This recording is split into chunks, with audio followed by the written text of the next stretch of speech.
Olá, amigas e amigos, nós estamos de volta com o Pod Costa.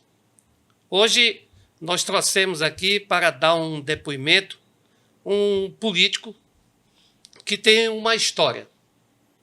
Tem uma história com o pai que já exerceu o governo do estado, já foi governador. Um pai que, infelizmente, o Piauí perdeu no seu primeiro discurso no Senado. Mas um homem que, ao tempo em que foi governador, mereceu uma inscrição na sede construída do jornal Estado, jornal extinto, em que o jornalista Alberoni Lemos Filho, a pedido do então proprietário do jornal Estado, escreveu na placa de inauguração. Esse prédio leva uma homenagem a um homem que foi digno e bom de seu Arco Verde. E hoje nós estamos trazendo para cá o filho dele, Júlio Arcoverde, Júlio Ferraz Arcoverde. Daqui a pouco vai saber porque é Ferraz também. E para esse depoimento. Tudo bom com o senhor, deputado? Tudo bem, prazer estar aqui, uma felicidade estar aqui com os amigos do Pod Costa.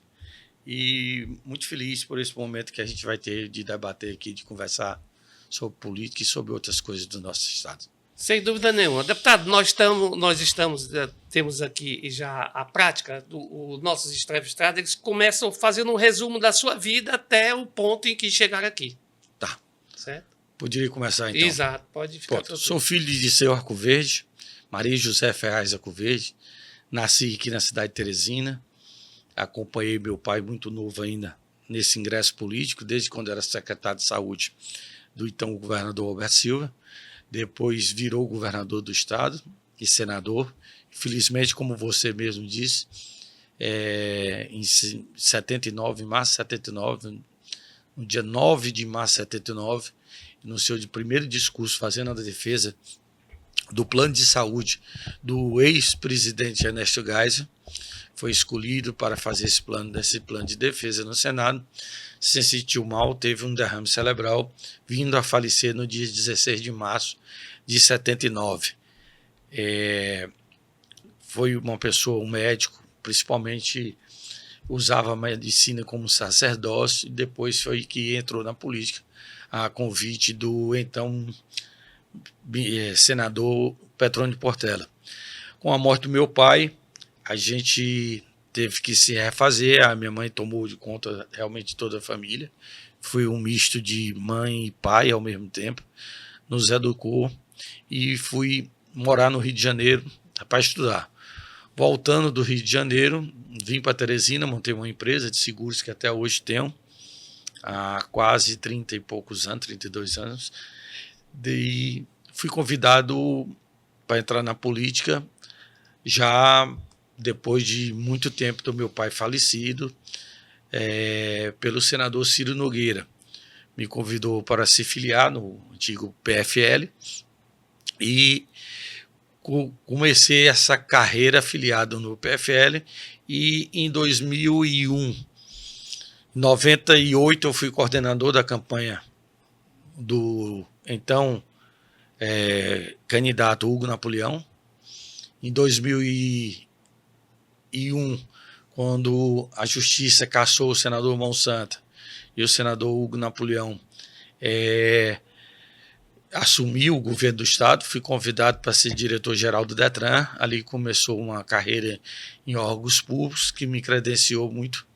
Depois fui fazer um curso de PPP, parceria público-privada, no Rio de Janeiro, da Fundação Getúlio Vargas.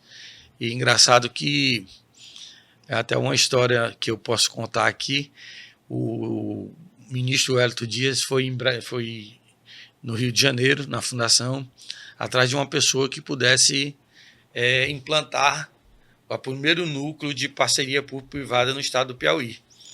E ele conversando com algumas pessoas, e um diretor disse: olha, eu tenho um piauiense que fez um curso aqui, é filho de um ex-governador, e pode procurar a referência dele com o doutor Augusto Veloso, Antônio Augusto Veloso, que é irmão do João Paulo dos Reis Veloso. E aqui o governador Wellington me convidou, chegou aqui, pediu que eu fosse no Palácio, falou com o senador Ciro se a gente poderia começar esse núcleo de PPP do Piauí. O senador disse que iria falar comigo e conversamos, montamos esse núcleo e coordenei o primeiro núcleo do Piauí de parceria público-privada. Fizemos a licitação do projeto da Transcerrado, foi feito, eu me lembro na época, foi R$1 milhão no BNDES, a gente conseguiu. Dessa parte do governador Wellington Dias, a gente, no segundo turno, depois apoiamos o ex-governador Wilson Martins. A gente estava com o João Vicente Claudino, não foi para o primeiro turno, e o progressista apoiou o Wilson Martins no segundo turno, contra o então atual prefeito Silvio Mendes.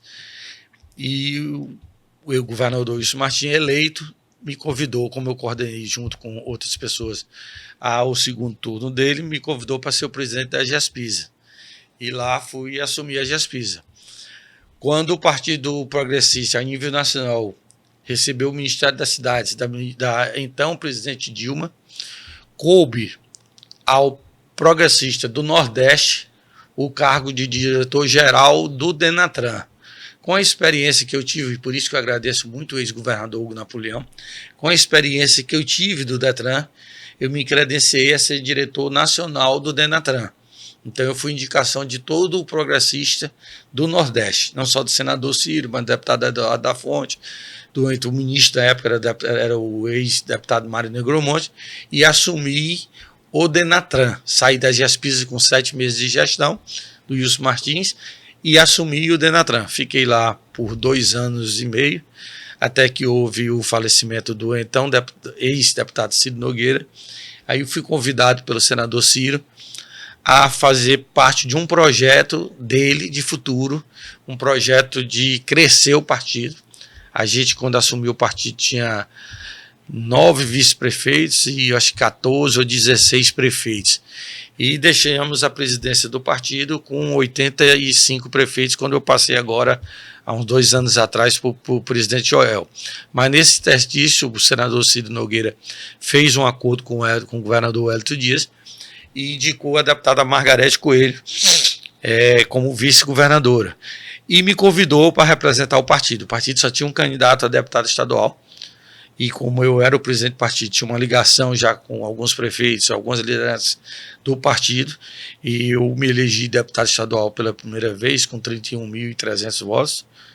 Depois renovei meu mandato com quase 50 mil votos, 49.800 e poucos votos.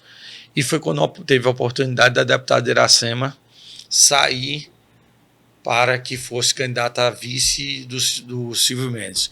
Com essa ligação que eu tinha com a deputada Iracema, tinha uma ligação muito forte, até uma ligação que pouca gente sabe, o pai da deputada Iracema, doutor Lucide e dona Miriam, são meus padrinhos de batismo. E eu tenho uma relação com a deputada Iracema até bem antes do que eu tinha com o senador Ciro Nogueira. Nós entramos no colégio, naquela época eu não sei como é que se usa hoje, na nomenclatura, que mudaram tudo. Nós entramos no Jardim 1, estudamos até o científico juntos.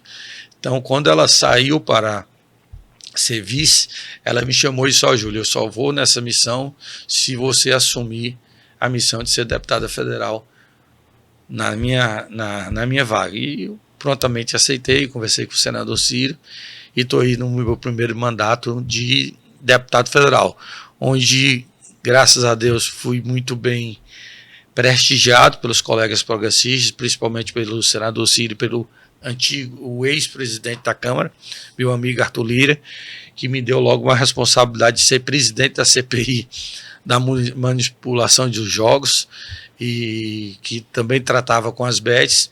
Depois, no ano seguinte, me deu a presidência da Comissão de Orçamento, a CMO, que pela primeira vez um piauiense foi presidente. Já tinha sido relator, e que eu encerrei o meu mandato agora no final de maio, aprovando o orçamento de 2025. Que estou aí trabalhando, já faço parte agora da comissão de turismo, faço parte da comissão de esporte, faço parte da comissão especial do imposto de renda, da isenção do imposto de renda, e da Frente Parlamentar pelo Jogo Seguro, onde eu sou diretor-geral dessa Frente Parlamentar. Deputado, o senhor tem 2 irmãos. Disseu, mais velho, Disseu Arcoverde Filho, e Aloysio Arcoverde, que é o do meio. Eu sou o mais novo. O que eles estão fazendo hoje? O Disseu é engenheiro, está aposentado da GESPISA. O Aloysio é médico, tem uma clínica ortopédica no centro de Teresina. Certo. O Disseu foi candidato a do vice-prefeito de Teresina do Átila, não me lembro o ano. Em 85. 85. A primeira vez que o deputado Átila Lira foi candidato, o Disseu foi convidado para ser vice dele através do senador Freitas Neto, do doutor Luci, do senador Freitas Neto, do Hugo Napoleão. Disputaram a eleição, perderam pela uma diferença muito pequena, por mito, 17 mil votos. Um mito ao Ferraz, né? Isso. E a gente tem até aquela brincadeira que eu hoje brinco com meu colega de cadeira na Câmara, que é o filho do Átila Lira. E tem uma ligação muito grande com a família do Átila. Naquele tempo as combis de som passavam anunciando os comícios nos bairros e dizia: hoje terá um grandioso comício aqui no bairro do Jockey Club com Átila Lira e Disseu Filho. Aí o povo dizia assim: eu não vou votar não, que o cara vai ser prefeito, vai botar o filho de vice, Disseu Filho. E o povo brincava muito com isso aí. Mas o Átila é um amigo da família. O Átila entrou na política pelos braços do meu pai, sendo secretário de saúde, de administração do meu pai, e hoje a gente tem um grande relacionamento e eu tenho um carinho muito grande, porque hoje eu compartilho a Câmara dos Deputados com o deputado Átila Filho, filho do Átila Lira. E o nome Ferraz que aparece no senhor, por que é? Muita gente me pergunta. É Ferraz porque minha mãe é Ferraz, minha Maria José Ferraz Arcoverde, e é irmã do ex-prefeito Teresina Ferraz. É engraçado que em 85 o Disseu foi candidato a vice contra o Alferraz. Já era uma disputa familiar, mas nesse tempo havia um rompimento por conta da ida do prefeito Alferraz para o lado do senador Alberto Silva. E a gente sempre foi contrário ao senador Alberto Silva. Então houve esse rompimento familiar que realmente foi reatado uns 5 anos depois da morte, antes da morte do prefeito Alferraz. O que o senhor se lembra da convivência da sua mãe com o irmão Alferraz? Minha mãe era muito ligada ao Alferraz. Foi um sofrimento muito grande por 2 quando houve o rompimento. Esse rompimento se deu depois da morte do meu pai. Tanto é que quando meu pai foi governador, meu pai escolheu o Alferraz para ser prefeito da capital. Isso. A primeira vez que o Alferraz foi prefeito escolhido. Naquela época, o prefeito da capital não era eleito, era escolhido pelo governador. Meu pai escolheu ele para prefeito. Ele fez uma grande gestão. E depois que meu pai morreu, houve um desentendimento dele com o senador Lucídio Portela, e nós acompanhamos o então governador Lucídio Portela, por conta da divergência política que a gente tinha com o ex-senador Alberto Silva, que acabou assumindo a vaga do meu pai, porque naquela época o suplente era o segundo colocado. Então ele acabou assumindo a vaga do meu pai. E minha mãe se afastou do Alferraz, os dois tinham um gênio muito difícil, a verdade é essa. Os dois tinham parecidos demais, eram muito ligados, mas muito parecidos no gênio. Se afastaram, mas depois de muito tempo se uniram, e foi quando 5 anos depois houve o falecimento em março do ex-prefeito Alferraz. Os dois tinham um gênio muito parecido? É muito parecido, muito zangado. A gente brinca muito que é o sangue de Uol, não de Ferraz. É o sangue de Uol, aquele sangue inglês. Inglês, zangado. Você conviveu muito tempo, é o gênio do Robert Freitas, que eu dizia que o Robert é o Robert Uol Freitas, né, o ex-deputado, que era primo deles, primo da minha mãe. E toda vez que ele estava zangado, eu brincava muito com ele. Isso aí é o sangue do UOL, não é de Freitas, que Freitas é mais conciliador. Eu assisti várias vezes um momento de zanga do professor UOL Ferraz. Deputado, como é que está o Progressistas? Olha, dentro de uma situação que nós somos, a oposição, a nível municipal, a nível estadual e a nível federal, eu digo que nós estamos até numa situação confortável. Hoje nós temos 30 Mas tem gente dizendo que não, né? Tá dizendo aí que o progressista está perdendo quadros. Eu acho o seguinte, na política tem as pessoas que nasceram para ser oposição, que são firmes com a oposição, e as pessoas que não aguentam 6 meses no sol da oposição, como dizia o nosso querido Adolfo Nunes. O sol da oposição é que dói. Então só os corajosos conseguem ficar. As pessoas que não conseguem fazer política que não seja no governo. São pessoas que não têm baseamento quer uma político. boquinha da noite, como dizia o Juarez Tapetinho. Tem que ter, eles querem uma boquinha da noite, querem uma eleição mais fácil, uma eleição sem tanto risco, e pessoas que vivem só da política. Se eu perder minha eleição, amanhã eu volto para minha empresa e vou viver minha vida. Eu não preciso me abaixar, não preciso me rebaixar para poder ficar a vida toda na Assembleia. Eu já fiz um projeto de vida e agora essa minha fase é um complemento desse projeto de vida. Eu não preciso ser político, eu não nasci deputado. Entendam uma coisa, eu sempre digo, eu fui deputado pela primeira vez depois de 40 anos do meu pai morto. Depois de 40 anos do meu pai morto. Eu fui deputado por um partido. O nome, qual é o maior patrimônio que meu pai me deixou? O nome. Realmente, onde eu chego, na primeira eleição feitosa, eu fui votado em 223 municípios. Eu só fiz campanha em 40. Esses outros votos, você pode ter certeza. Foi uma homenagem que fizeram ao meu pai. 40 anos depois de morto. Emociona muita gente. Às vezes eu estava na cidade de Campinas, no Piauí, atrás de 150 votos no vereador, que você, quando entra a primeira vez, você vai atrás de 80, de 100, você não quer saber você quer somar. Porque os votos... Eu fiz minha campanha em 2 meses e meio. Por aí você vê. Eu tive que ter 31 mil votos em 2 meses e meio. Tive a ajuda do partido, mas tive que complementar os votos. Então eu virava atrás de 80, 100 votos, eu fiz uma campanha.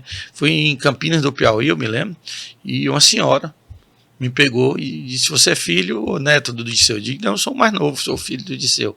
Ela se emocionou, me pediu que eu fosse na casa dela, e fui na casa dela, perto de uma praça, e ela entrou na casa, puxou uma gaveta e me mostrou a portaria dela de nomeação do meu pai, ela nomeando ela como professora na Secretaria de Educação do Estado.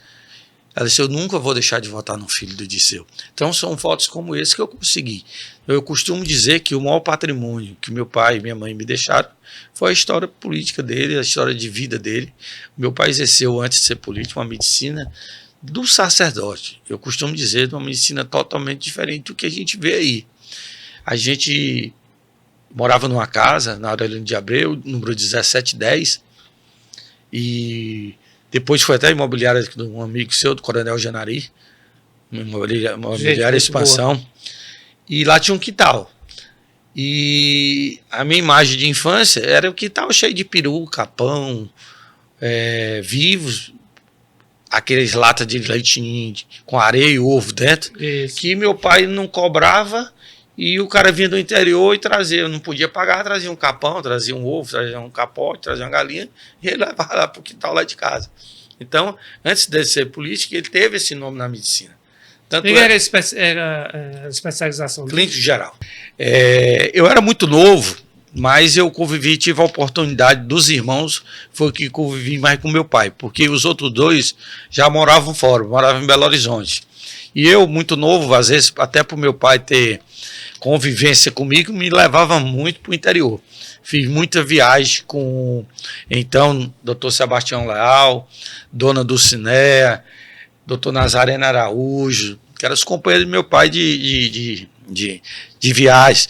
Eu me lembro, assim, perfeitamente, meu pai não bebia, mas gostava que colocava bebida para os amigos deputados, e toda noite ele fazia uma roda lá em casa, e essa roda estava cheia de deputados, e eu, moleque, deitado no colo do meu pai, no sofá, ouvindo aquelas conversas que não entendia nada, de Valdemar Macedo, de Joaquim Bezerra, de Freitas Neto, Sebastião Leal, eles tomando cerveja, uísque, meu pai geralmente no suco, no leite, Djalma Veloso, e nas viagens sempre acompanhava meu pai.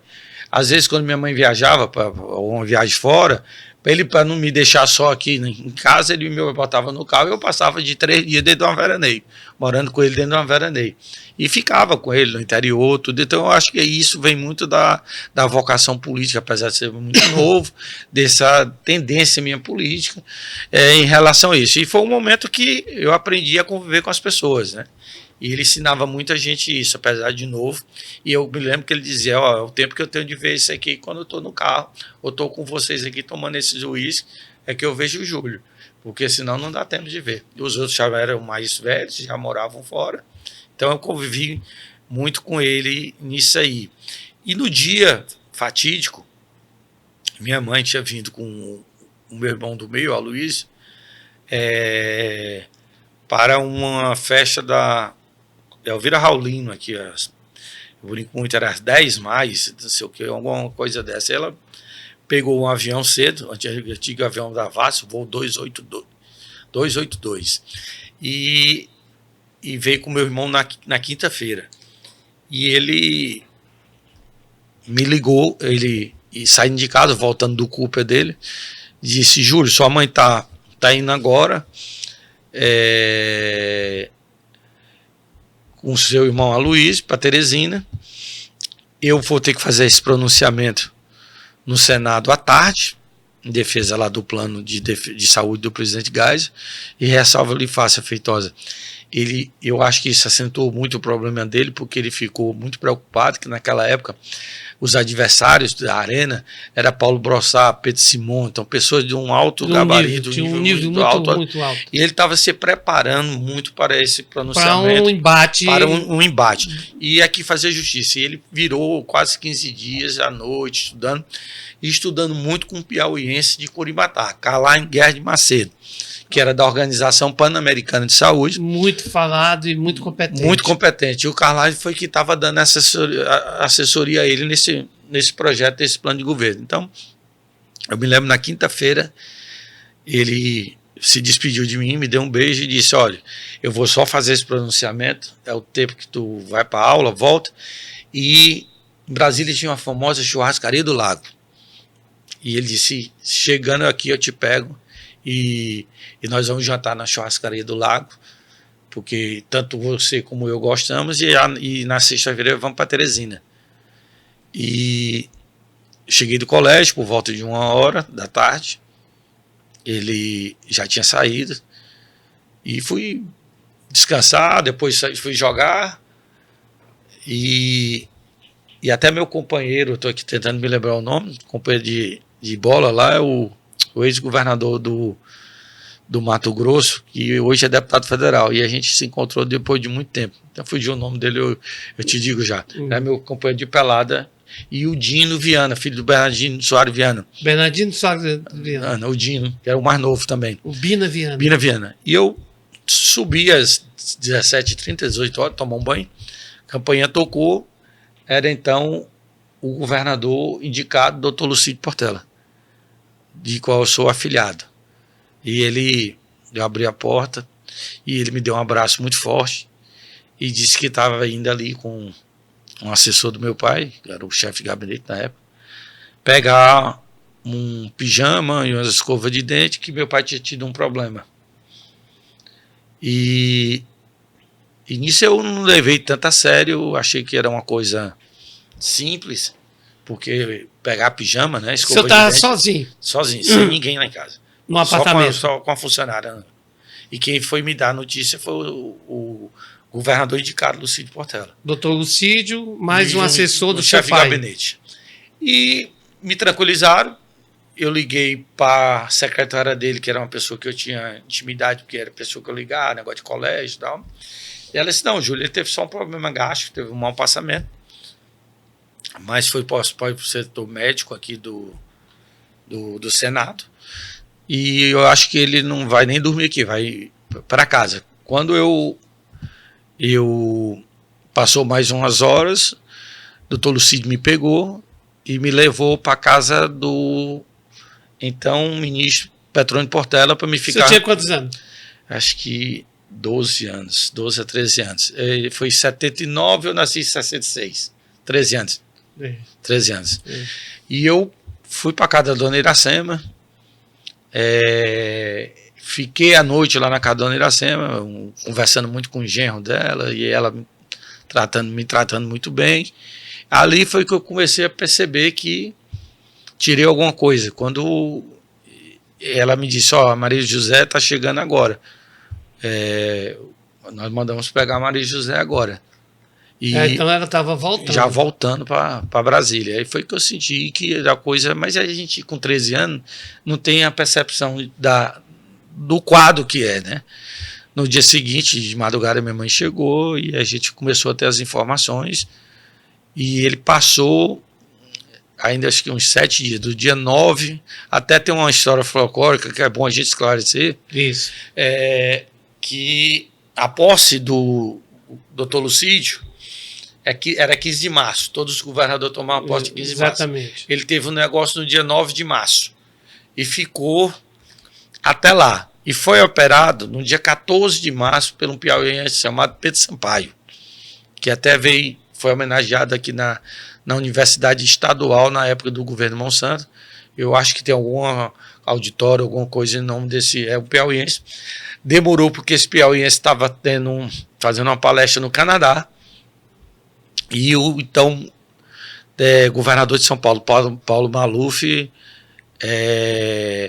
mandou um avião para pegar o médico, Pedro Sampaio, para que pudesse operar o meu pai. Ele foi operar dia 14 à noite. Houve a posse do Dr. Lucídio no dia 15. Não houve nenhuma posse festiva por conta do estado do meu pai. E dia de 15 à noite ele começou a ter uma hemorragia e faleceu às 11 horas da manhã, acho que por volta de 11 horas da manhã, dia 16. O Dr. Lucídio voltou para Brasília, ficou com a gente até que preparasse o translado, né? E ele voltou para o Piauí no dia 16 ou dia 17, acho que dia 17 à tarde. Pois é, a história que correu... Que seguraram a morte dele. Seguraram a morte do doutor Diceu para o Lucídio tomar posse e tal, mas na realidade... Mas não houve nada disso, não. Estava no hospital de base, acompanhando, até eu estava conversando com o filho dele essa semana, quem estava lá do lado da cama do papai, morreu do lado da cama do papai, era o Chico Alves do Itararé, Francisco Alves. Chico Alves. Que era um grande amigo do papai, e quando o papai adoeceu, ele foi para lá, ficou até trazer o caixão aqui para marido da vereadora Irmani Veloso. Pai do Henrique Veloso. Entendeu? Então é bom até esclarecer isso, né? Muita gente na época falava isso aí. Até hoje ainda existem algumas especulações sobre isso aí. A respeito disso. Entendeu? Mas o que aconteceu isso foi uma comoção. Eu participei muito pouco, porque quem estava na época sabe da comoção que foi o enterro, né? Eu não participei, eu não vi meu pai morto. Achei por bem ter a imagem dele vivo, né? Mas depois a gente vê as reportagens do Jornal Estado, vê tudo, a gente vê como é que foi a comoção. Até hoje eu tenho guardado esse material. Doutor Diceu tinha uma aproximação muito grande com o Jornal Estado. Com Helder Feitosa. Com Helder Feitosa. Nós somos testemunha disso, porque a gente, começando praticamente na profissão, lá dentro do Jornal Estado, que era uma escola, e nós assistíamos muitas vezes e sabíamos o carinho que existia entre os dois. Tanto é que o nome do prédio construído, como eu falei aqui no início, levou o nome de Diceu Arcoverde. Deputado Júlio Arcoverde, como é que está o Brasil aí, no seu modo de entender? Derretendo. Eu acho que se eu puder falar uma palavra hoje sobre o governo Lula, está derretendo. Eu me elegi deputado federal, acho que peguei um dos piores momentos da Câmara Federal. Hoje nós temos uma Câmara que se resume num radicalismo de direita e um radicalismo de esquerda. As sessões da Câmara hoje se representam muito isso, esse radicalismo. Nós, de centro, a gente fica um pouco sem poder colocar nossas opiniões, sem poder explanar o que a gente pensa sobre o Brasil. E, infelizmente, eu não sou daqueles que torço apesar de eu ser de oposição, eu torço pela desgraça do país. Eu acho que o país tinha tudo para prosperar. Nós saímos de uma pandemia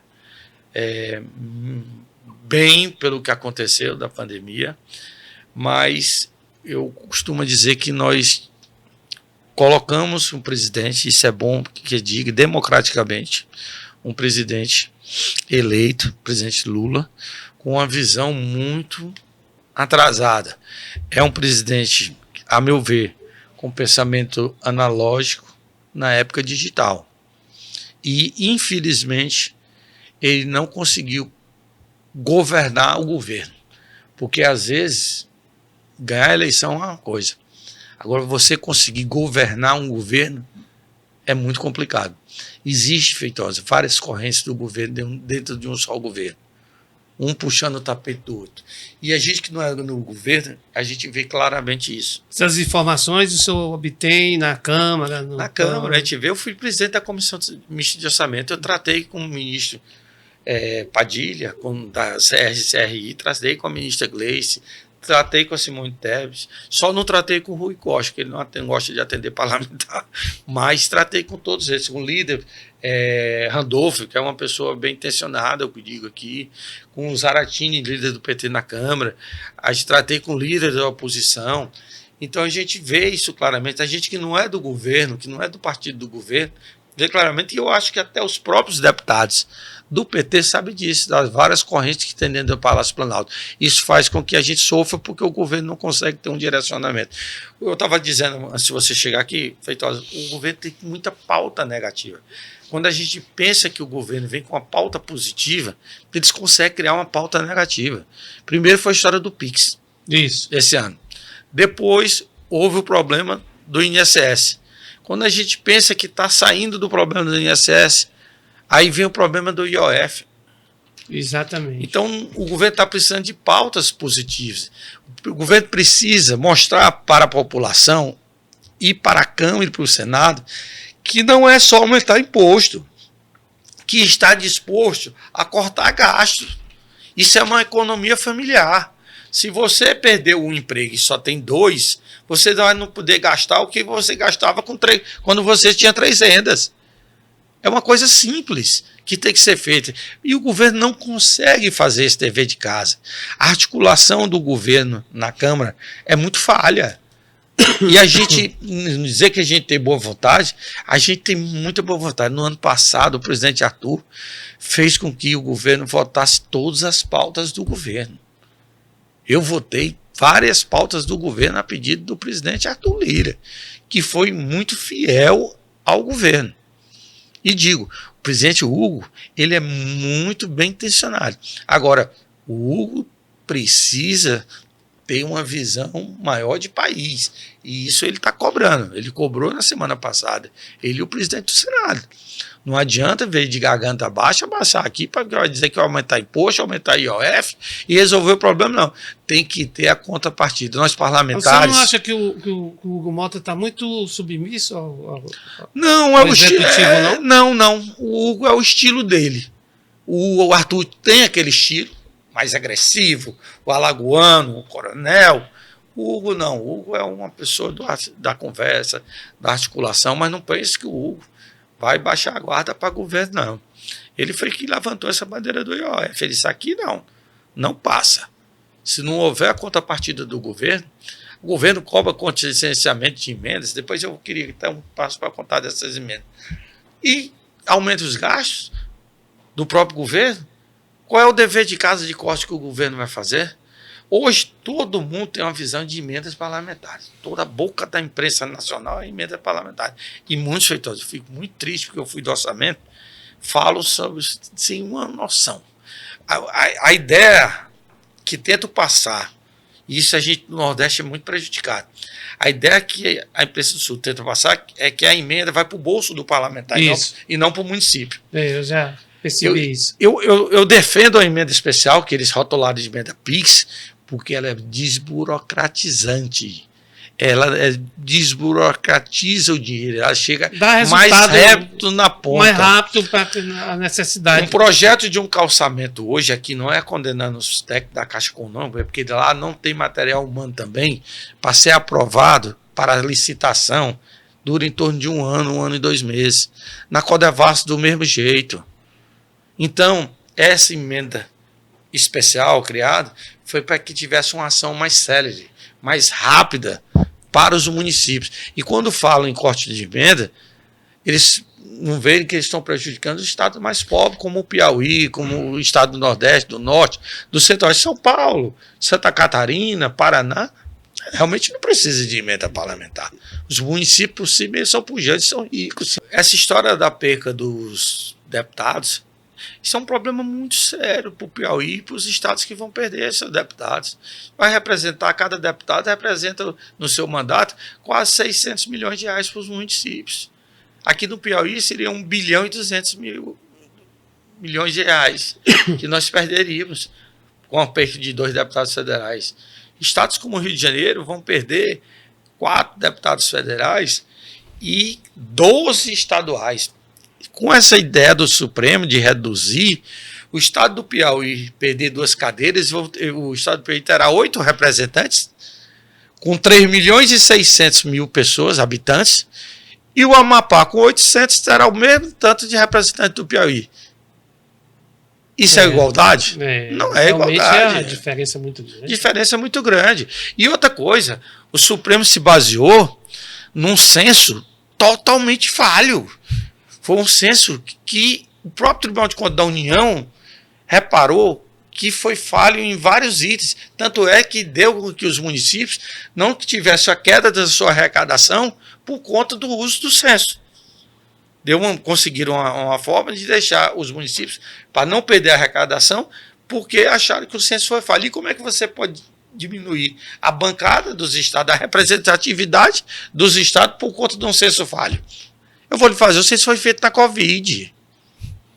Feitosa, tem um dado do censo, Júlio, que se as unidades habitacionais vazias que o censo detectou, não precisa mais Minha Casa Minha Vida, nenhum programa habitacional no Brasil, não. Todo o déficit está completo. Você entendeu? São falhas do censo. Então, eu acho que nós temos que anular o censo para ter uma redivisão mais justa do que pode ser feito.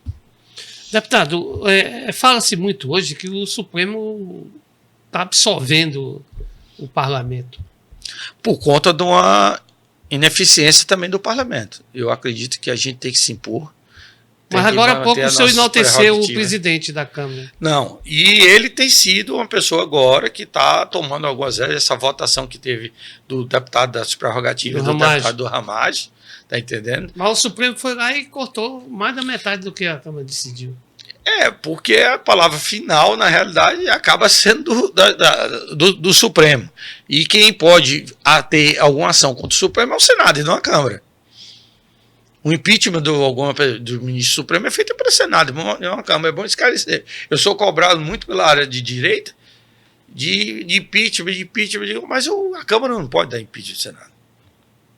Agora, a direita vai fazer muito senador na eleição de 2026. É impressionante como a direita vai conseguir fazer Senado. Essa semana o presidente Lula fez um pronunciamento em defesa do Supremo, muito preocupado, que tinha que fazer muito senador para preservar o Supremo. Isso é um crime eleitoral que não existe. É fazer uma propaganda eleitoral no uso da atribuição de presidente da República num período que não é eleitoreiro. Isso. Deputado, como é que está a situação do Progressistas a nível nacional com relação ao governo Lula? O senhor diria o seguinte, tem 80% do progressista que vai ficar contra, quem é que vai ficar a favor? Como é que está essa geografia, essa geopolítica progressista? Boa pergunta. Hoje nós temos um Ministério do Esporte. Isso. Que inclusive um amigo seu, né? Que eu sei. O André Fufuca.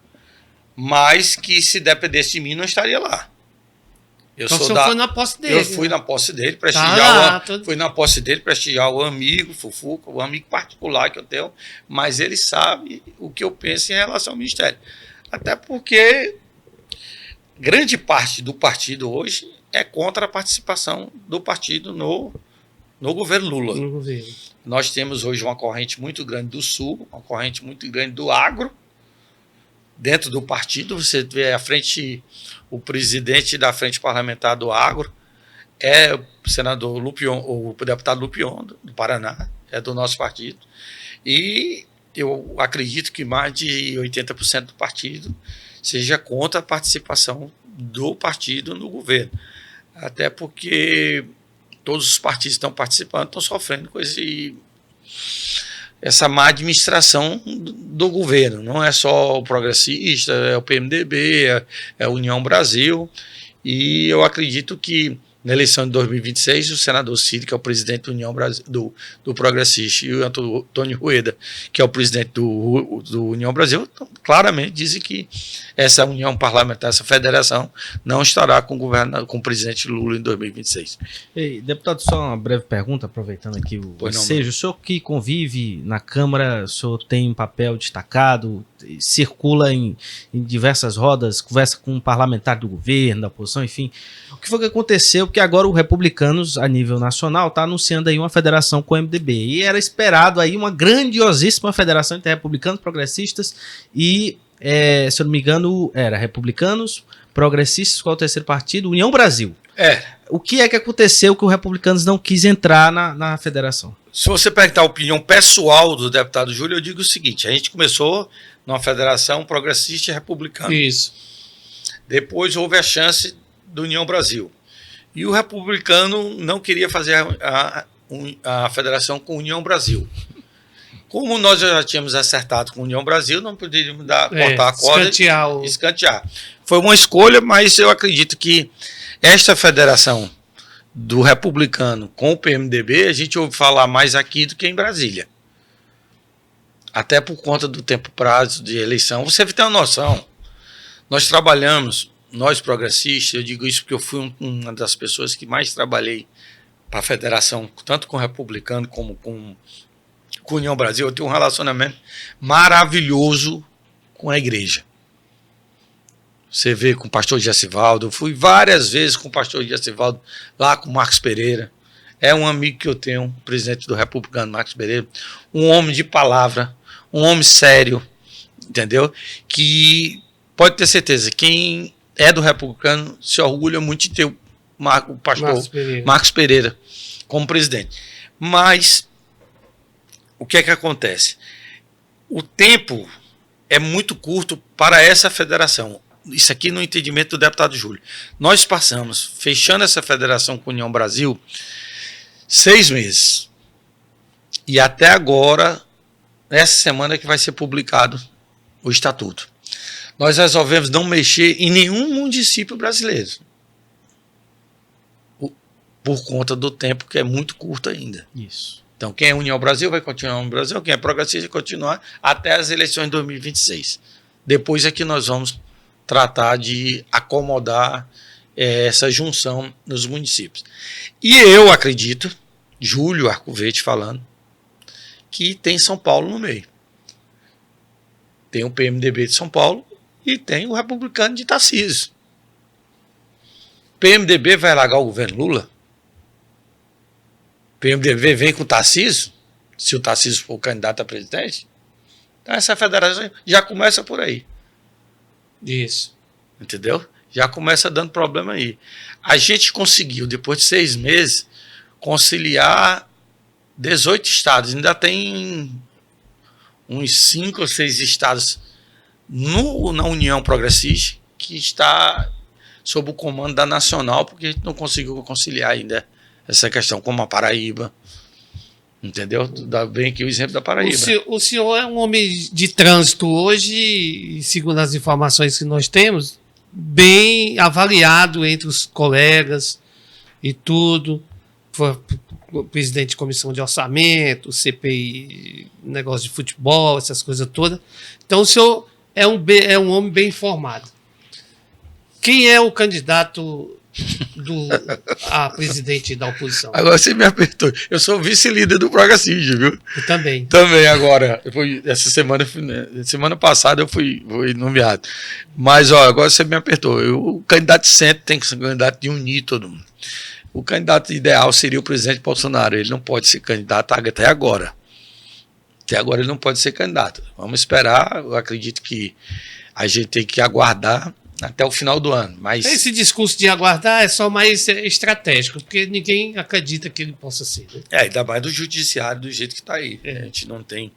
Mas eu acredito que tem que ser uma pessoa que una o centro, una Zema, Caiado, Ratinho, Cláudio Castro, o do Rio Grande do Sul, o do Goiás, que eu falei, e tem hoje o grande líder de São Paulo, do maior estado do Brasil, que é o governador Tarcísio. Mas ele topa. Eu acho que se tomarem a solução até o final do ano, e ele tiver a garantia do presidente Bolsonaro, que ele será o candidato dele, Bolsonaro, eu acredito que ele topa e ele pode fazer um grande arranjo político de tentar trazer o PMDB para a chapa dele, porque ele poderia, que é a opinião do deputado Júlio, que ele poderia lançar o atual prefeito de São Paulo. O PMDB apoia ele lá em São Paulo? Ele apoia o PMDB. A bancada do PMDB são juntos lá. São? Em São Paulo. Eu vou só dizer o detalhe. Certo. Ele poderia, aqui é o deputado Júlio, mais uma vez está dizendo. Certo. Minha péssima. Dizer o seguinte, ele poderia trazer o PMDB, lançaria o prefeito Ricardo Nunes como candidato dele a governador de São Paulo. E o vice? Como é que o vice ia ficar nessa aí? O vice é o vice-governador é do PL, né? Não. Aí o PL assumiria a prefeitura de São Paulo, porque o vice-prefeito é do PL. O vice-prefeito é do PL. Então ele agradaria o PMDB, tendo o governador de São Paulo, agradaria o PL, tendo o prefeito de São Paulo, e ainda trazia um grande partido para sua aliança. Isso, mas isso aí tem que convidar, tem que convencer o vice dele. Quem é o vice dele? Eu lhe confesso que eu não sei de que partido seja o vice dele, eu não sei se é do PL, ou é do União Brasil, acho que é um... Não é do PSD, não? Não. Eu acho que não é do Kassab, não. E isso ele atraria o presidente, o centro. Eu fui agora a filiação, há uns 20 dias atrás, do deputado do PL, que é o secretário de Segurança de São Paulo, Derrite, que vai ser o candidato a senador do Progressista. Ele saiu do PL e veio para o Progressista. Lá estava nessa filiação. É de São Paulo? São Paulo. Ele era deputado do Progressista, saiu para o PL, teve uma votação muito grande, é um coronel da polícia, tem uma aceitação muito grande de São Paulo, e acho que foi do BOP, da Rota, uma coisa assim desse tipo. E é um cara que tem visão totalmente nova sobre segurança pública, e se filiou agora no Progressista, porque vai ser o nosso candidato a senador por São Paulo. Tem chance lá? Muito, ele está muito bem avaliado, tem o apoio do presidente, do governador Tarcísio, e a ideia é que a gente possa fazer 2 senadores de direita em São Paulo, como no Rio de Janeiro. E lá estava o Kassab, representando o PSD, Tony Rueda representando o Brasil, o Ciro representando o Progressista, a Renata Abreu representando o Podemos, o líder do PMDB na Câmara, Isnaldo Bulhões, e o presidente do PL, Valdemar de Costa Neto. Ali falava-se que ali estava o palanque da eleição de 2026, que podia ser acrescentado com o republicano, porque o republicano é um partido que ele tem uma base na igreja evangélica, e todo é sabido que a igreja evangélica não vota na esquerda. Então o republicano automaticamente viria para apoiar um candidato de centro. Certo. Aí o senhor falou na Renata do Podemos, o Podemos está nessa evolução para votar na direita? Eu acredito que sim, o Podemos é um partido hoje quase de centro lá da Câmara. Mas muito ele tranquilo. tem apoiado o governo, não? Tem alguns projetos que apoiam o governo. E como já disse, Feitosa, quando o projeto é favorável ao povo brasileiro, a gente também apoia, o Progressista apoia. A gente tem sido um parceiro do governo. E o senador Ciro? O governo não pode reclamar do Progressista em nada. Porque sempre que precisou, a nossa bancada foi muito rente, não querendo nada. Só dizendo assim, o projeto é bom para o Brasil, vamos votar. E o senador Ciro, qual é a dele? Candidato a senador pelo Piauí, vai para o seu 3º mandato. Claro que ventila-se muito o nome do Ciro numa possível chapa, pela amizade que ele tem e a confiança que ele tem do presidente Bolsonaro. O Ciro hoje é uma pessoa que convive com o presidente Bolsonaro semanalmente, convive com o Flávio, convive com o Eduardo, tem essa ligação muito forte com o Valdemar de Costa Neto, é um amigo particular tanto do presidente da Câmara como do presidente do Senado, é um grande articulador do centro, junto com todos esses outros presidentes, e fala-se muito no nome do Ciro para vice-presidente. Agora cresceu muito nos últimos 20 dias por conta dessa federação, por conta dessa união dos dois partidos. Nós nos tornamos hoje o maior partido da Câmara e empatamos com o PSD no Senado. Somos o partido que tem maior quantidade de governadores, prefeitos capitais, prefeitos de todo o Brasil, vereadores, são 12.660 vereadores, e se tornou essa grande potência. Eu acredito que a União Brasil, amanhã mesmo a gente já vai para o 111º deputado. Na União nós somos 109, agora vai ser 111º. Vai ser a filiação, amanhã não, desculpa, no dia 10 do ex-governador do Rio Grande do Norte, Robson Farias, ao Progressista. Eu acredito que com a janela nós vamos terminar com 130 deputados, que estão muitos deputados querendo vir, mas estão esperando o momento da janela partidária. Então se torna essa grande força de centro dentro da Câmara e poderia sair o nome do senador Ciro como um eventual vice-presidente. Mas eu tenho conversado muito com ele, o foco dele hoje é o Piauí, o foco dele são os municípios piauienses. O Ciro, notadamente, é um senador que mais conseguiu recursos para os municípios piauienses, por isso é que tem o apoio de prefeitos, tanto da base do governador Rafael, como da oposição. É impressionante o gabinete do Ciro, como se ficam à vontade os prefeitos do PT e não medem palavras em elogiar e dizer que vamos votar no Ciro, que um dos votos é do Ciro, e eu acredito que ele nunca teve tão bem numa eleição para o Senado como está agora. Por isso o foco dele é destinação de emendas também, né, deputado? O que eu disse, é um recordista de indicação de emendas. O Ciro transita tão bem em Brasília que ele consegue na oposição ter um recorde de indicação de emendas. O senhor acha que hoje seria o mais votado? Eu acho que sim. Nós temos, pelo cálculo que eu fiz, que em torno de 214 municípios, prefeitos, votando no senador Ciro. Entendeu? 214, fora algumas oposições. E a pressão do governo? Esse povo vai aguentar? A vida tem que a gente aguardar os momentos. Eu acho que o governador Rafael vai pensar também na eleição dele. Ele não vai poder esticar a corda por conta de um ou outro senador. E ele também tem que pensar na eleição dele. E por isso eu acredito que não terá tanta essa pressão em relação... Essa pressão toda em relação ao segundo voto ou ao primeiro. Onde o Ciro não é o primeiro voto, nos municípios, é o segundo voto. E o candidato a governo do Progressista? É a nossa Margarete, acho que já está definido. Tem algum indicador de que está crescendo? Tem. A Margarete cresceu principalmente naquela região da Serra da Capivara, que até é a região dela. Isso. Ela está precisando, vai tirar um período aí para andar mais pelo estado. A Margarete, eu acho que com o crescimento de um candidato de centro, Feitosa, a Margarete pode crescer muito.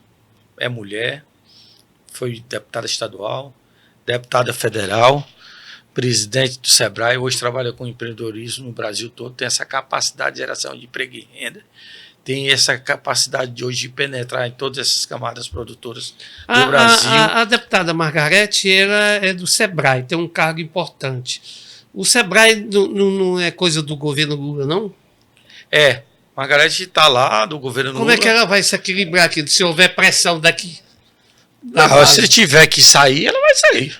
Claramente, ela está muito focada na eleição para governador, fazendo plano de trabalho, plano de governo, agendas. Agora mesmo passei minhas agendas de junho, tudo para ela vai tentar cumprir todas essas agendas. E quanto a essa questão de cargo, o mais importante é a gente ter uma bandeira progressista aqui no estado do Piauí. Nós vamos ter a oportunidade de fazer uma eleição do mais alto nível. Eu acredito que a Margarete e o Rafael vão ter um debate salutar, de grande nível, para que a gente possa ver o que dessa oportunidade também do Piauí ter uma oposição, cara. Aqui a gente está perdendo o sentido de oposição. A Assembleia está muito triste, a Assembleia está muito ruim. A Assembleia toda. Se não for uns heróis da resistência, como tem lá o Gustavo, tem outros lá, não existe. Quem são os outros? O deputado Bessá estava lá com a gente também. Mas agora vai ser secretário. Saiu. A deputada Gracinha, até uma semana, uns 2 meses atrás, estava também aguerrida, até por conta da história política do seu pai. Eu não acredito, não, mas vamos esperar. Eu acho que a Gracinha não pode ir para o PMDB e o PMDB apoiando o PT. Já pensou? Como é que fica a história do Monsanto?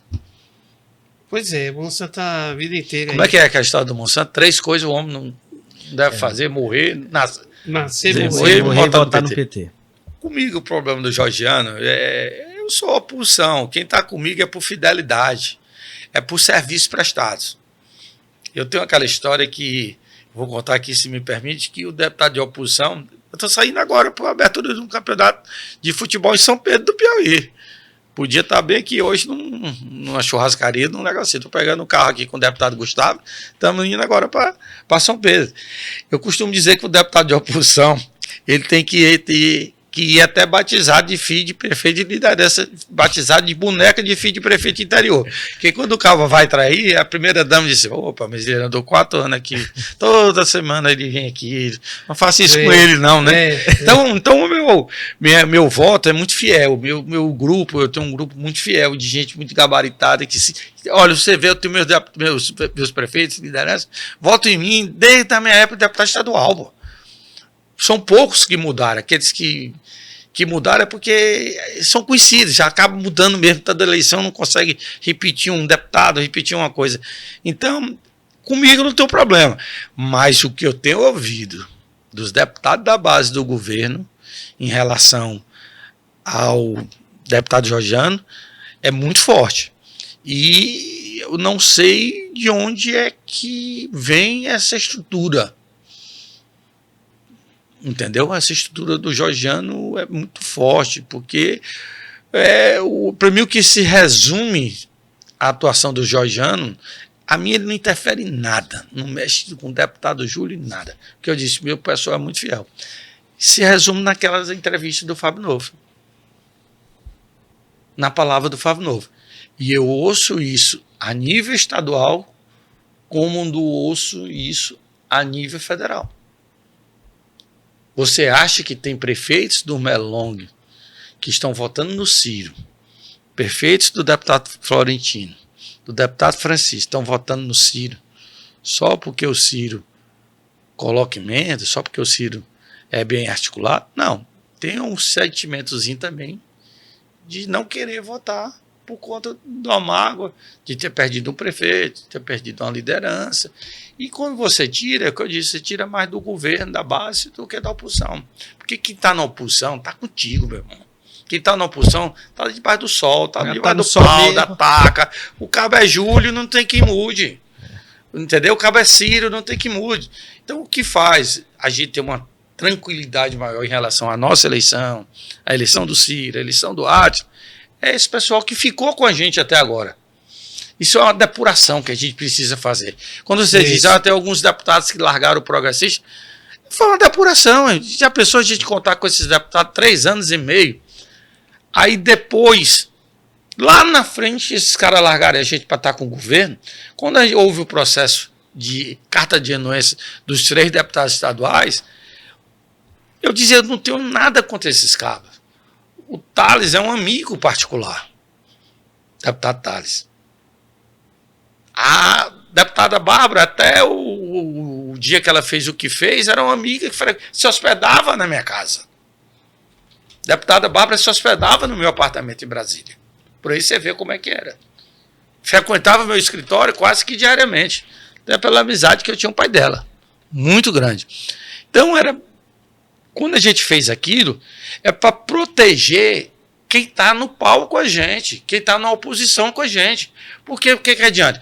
Eu contar com o deputado Thales, contar com a deputada Marde, contar com a deputada Bárbara, ela conseguindo se completar com as emendas, com os cargos do governo e competir com o Bessar, competir com o Gustavo Neiva, competir com o Júnior Pesci, competir com o Fernando de Nossa Senhora dos Remédios, competir com o Erivelto, que estão na oposição. Estão no cacete, estão num sol quente com a gente. Era de justo. E isso eu disse para todos esses 3 deputados. Não adianta. Você acha que eles vão sofrer com o eleitor? Olha, quem julga político é eleitor. Não sou eu, não é jornalista, é eleitor. A gente só sabe na época da eleição. Agora, quem fez campanha com o pé numa canoa e o outro pé na outra, perdeu a eleição. O senhor acha que esses aqui, Bárbara, Marden, Tales, Gracinha no caso, se for concretizada mesmo a saída, eles vão ter um problema com os eleitores dele? Olha, filho, eu não gosto de julgar, de dizer o que vai acontecer, não, até porque eu não desejo mal a ninguém. Todo político gosta de se eleger, e desses aí, muitos são meus amigos. Eu não guardo rancor, eu não guardo em relação a isso aí, nada. Eu acho que eles foram para o governo para ter algum plus. Agora, vai ter muitos desses aí que vão precisar dobrar a quantidade de votos que teriam do progressista. Tem que ser bem realista. Desses aí, deputada vão para o PMDB. Deputada Gracinha teve 20 e tantos mil votos. Deputada Gracinha teve 22 mil votos. 22 mil votos na Parnaíba. O senhor acha que ela vai sofrer? Ela vai ter que fazer uma ginástica muito grande na Parnaíba, porque a realidade, a Gracinha foi eleita tendo 22 mil votos em Parnaíba, com uma estrutura da prefeitura de Parnaíba. O seu pai era o prefeito, isso facilita muito. Isso. E infelizmente houve esse rompimento dela com o prefeito. Eu não sei como é que vai ser a reação da população de Parnaíba em relação à candidatura dela. Agora, ela indo para o PMDB, eu posso dizer uma coisa: o traço para a eleição no PMDB são 40 mil votos. Ela ficando no progressista, ela precisa de 25 mil votos. Isso eu disse para ela semana passada. Conversei com ela. Antes de ontem mesmo, na posse do Bessar e do Aloysio, eu conversei com ela. Fui lá dar um abraço nela, um beijo nela. Eu tenho um respeito muito grande pela Gracinha. Não esqueçam que a Gracinha era a nossa candidata. Foi ventilada a governadora. Eu tenho um respeito muito grande pela família Moraes Souza. O pai dela era um dos melhores amigos que meu pai tinha na política. E ele sempre faz a ressalva em relação a isso. Agora, entenda, eu não posso expulsar um prefeito eleito pelo partido por conta do rompimento interno. E outra coisa, nós temos um compromisso, não é com a pessoa física, é com a pessoa jurídica. É com a cidade de Parnaíba. Eu não posso me virar as costas para a cidade de Parnaíba. Não é o momento de eu virar as costas. Só esse ano mesmo, eu devo ter colocado mais de 8 milhões para a cidade de Parnaíba, na área da saúde. Por quê? Não vou colocar porque houve esse rompimento? Não. O prefeito é do progressista. Eu fui votado na cidade. E eu tenho que ter essa responsabilidade com a cidade. O senhor teve quantos votos lá? Acho que quase 3 mil votos na cidade. Bem votado. Foi votado pelos vereadores. Na época eu não fui votado pela deputada Gracinha. Ela votou no deputado Elmano Ferro. Mas é o que eu disse, conversei com o prefeito desde o início. Ó, prefeito, eu sou votado aí, vou ter uma responsabilidade com a cidade. Não se preocupe. E como o senador também disse, Gracinha, o desentendimento foi de vocês. Eu não posso virar as costas para a cidade de Parnaíba, para o povo de Parnaíba. Eu deixar de mandar 8 milhões para a saúde de Parnaíba seria um crime que eu estaria falando com a segunda maior cidade do estado. Se entendo aí, eu até hoje busco, torço, sinto que não há boa vontade de nenhuma das partes, é bom dizer isso, nem do prefeito, nem dela, mas torcia muito que houvesse um acordo, que voltasse às pazes, que tivesse aquele grupo que ganhou a eleição e ganhou também. Zero. Sou muito sincero que eu não estou para dourar a pirula, não. Tanto do prefeito como dela.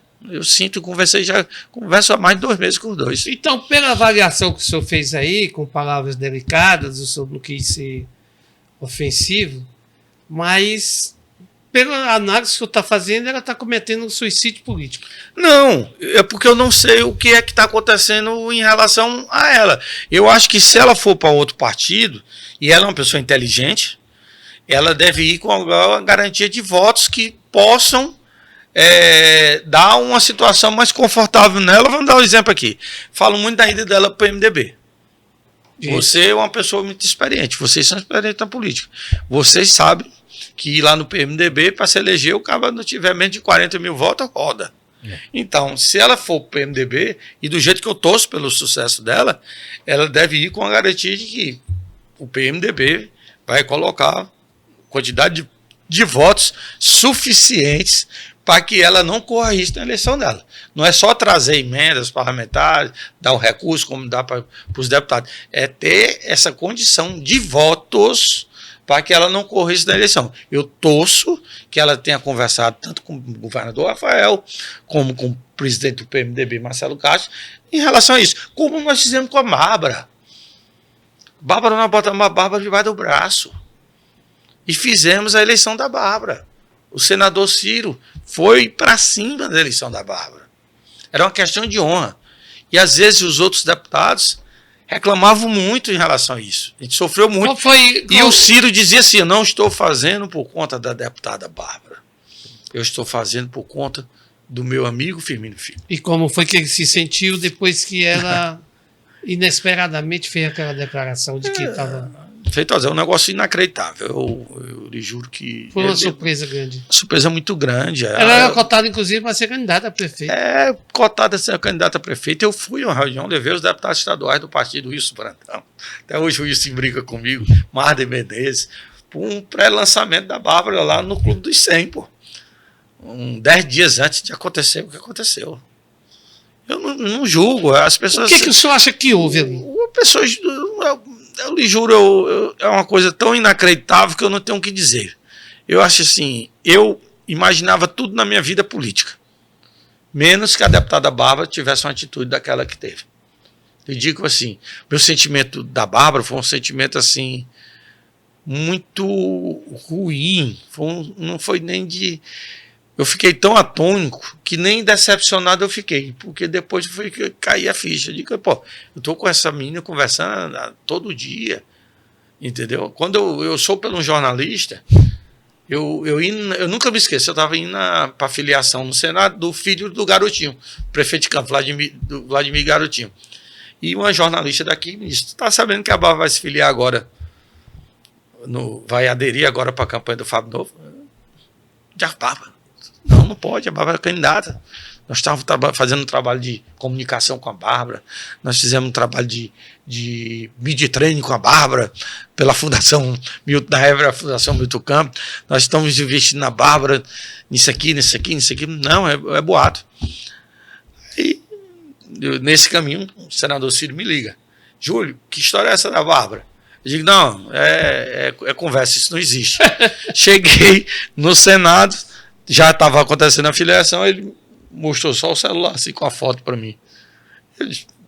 Foi o susto que todo mundo tomou em relação a essa atitude, porque não tinha motivo. Eu vou dizer, a Bárbara tinha intimidade comigo, de conversar comigo e dizer: Júlio, ó, não tem sobrevivência política mais minha junto com o Silvio.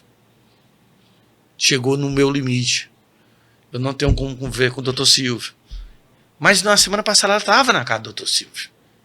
E o doutor Silvio dava a entender para todos nós que era a candidata.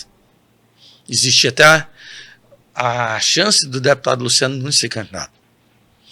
E ele dizia: não, se tiver que ser candidato é a Bárbara. E a gente trabalhava nessa situação. Sempre trabalhamos nessa situação. O partido trabalhou nessa situação.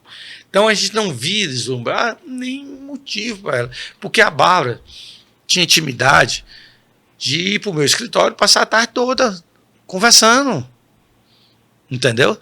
E política, pedir ajuda, se hospedava na minha casa. Eu preciso dizer mais isso: se hospedava no meu apartamento com minha esposa, saía com minha esposa para fazer compra, para lanchar em Brasília. Ela tinha uma intimidade para dizer para mim: ó, não dá mais, eu não consigo conviver com o doutor Silvio, eu não consigo viver sem governo. Tudo isso na política a gente entende. Existem as pessoas fortes, e as pessoas fracas. Eu costumo dizer que eu perdi um pai com 13 anos de idade. Hoje eu estou aqui, como deputado federal. Se fosse outro, podia ter ficado doido. Não é? Eu perdi meu pai no auge da vida política dele. Eu tinha doidado. Se eu não tivesse uma base familiar, minha mãe, que foi uma gigante, foi mãe e pai ao mesmo tempo, eu podia estar um maluco aí, estar na droga, estar não sei o quê.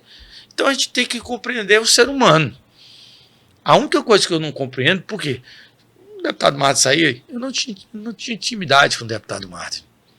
Entendeu? Eu sempre achava que, desde quando nós perdemos a eleição de governo, ele era com a gente, era com o tio Silvio, com o Silvio Mendes, chamava o Silvio de tio. Quando nós perdemos... Você chamava o Silvio Mendes de tio? Tio Silvio. E o Silvio gosta muito do Luiz Mendes. É impressionante. Chama de Luizinho. Quem tem possibilidade chama o Luizinho. Foram colegas, né? Colegas, pescavam juntos.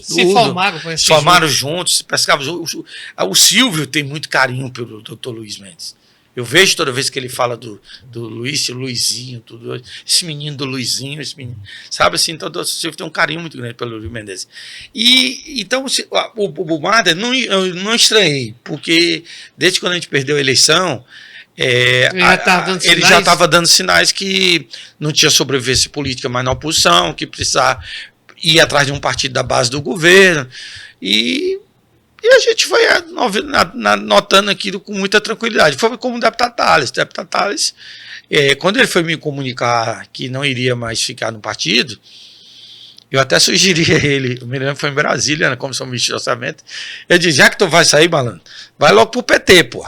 Não vai pro partido acessório, não. Vai logo pro partido do governador. Se é pra fazer a graça, faz de vez. Não fica nesses partidos satélite, não. Vai logo pro PT. Não sei como é que tua base vai reagir, mas tu vai logo pro PT e diz, governador, já tô de mala e cuia aqui, vamos pra frente. Porque aí ele foi um dos que disse, pô, mas deixa eu ficar no PP, tá? Eu digo, não posso, tá? É injusto com quem vai ficar com a gente. Acaba chega todo cheio de DAS, chega cheio de emenda, para competir com quem tá no sol, bebendo água quente. Não é justo. Não é justo. Mas não condeno ninguém. Eu disse, quem julga político é o eleitor. É o eleitor. Quem vai julgar meu mandato é o eleitor. Não tem como. Entendeu? É como eu disse antes, tem gente que não consegue fazer campanha sem governo. Deputado Júlio Arcoverde, qual é a mensagem que o senhor deixa aí para os nossos telespectadores, as pessoas que nos acompanham, para os internautas, enfim. E aí a gente penetra em vários campos.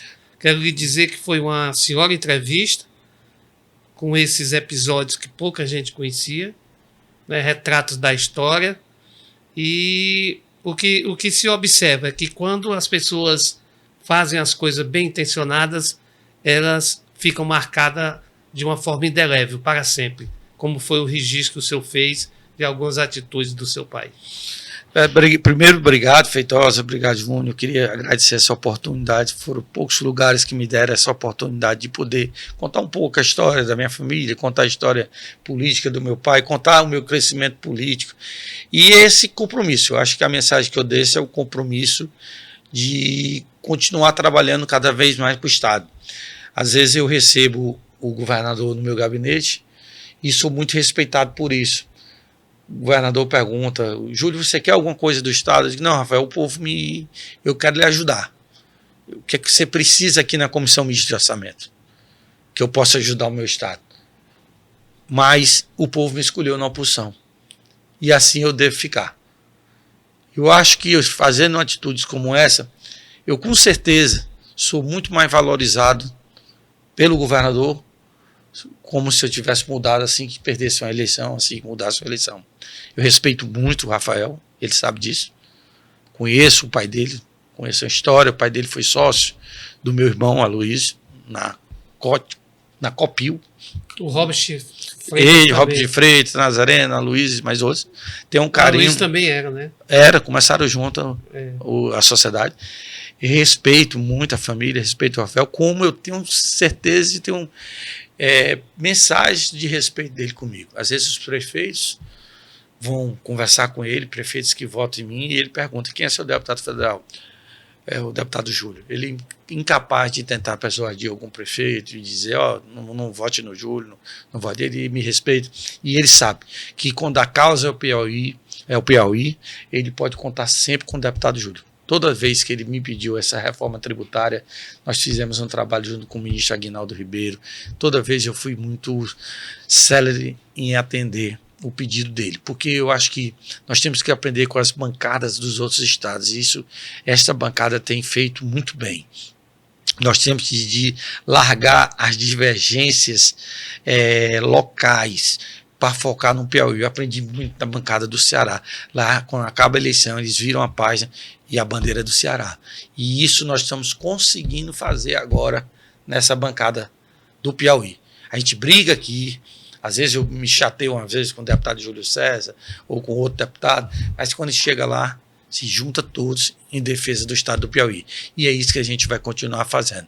E pode ter certeza, o deputado Júlio vai estar trabalhando cada vez mais para elevar o nome do Piauí e, principalmente, trazer recursos para aquelas pessoas que mais precisam. A gente ainda precisa muito. Não esqueça que a gente tem um déficit muito grande de água, a gente tem um déficit muito grande de banheiros nas unidades habitacionais brasileiras e não existe desenvolvimento sem educação, sem saneamento, sem qualidade de vida. E se a gente vai trabalhar cada vez mais para que o povo do Piauí possa ter uma vida melhor e isso seja fruto do nosso trabalho em Brasília. Deputado Júlio Ferraz Arcoverde, muito obrigado pela sua presença aqui. A todos os que nos acompanham e até o próximo episódio.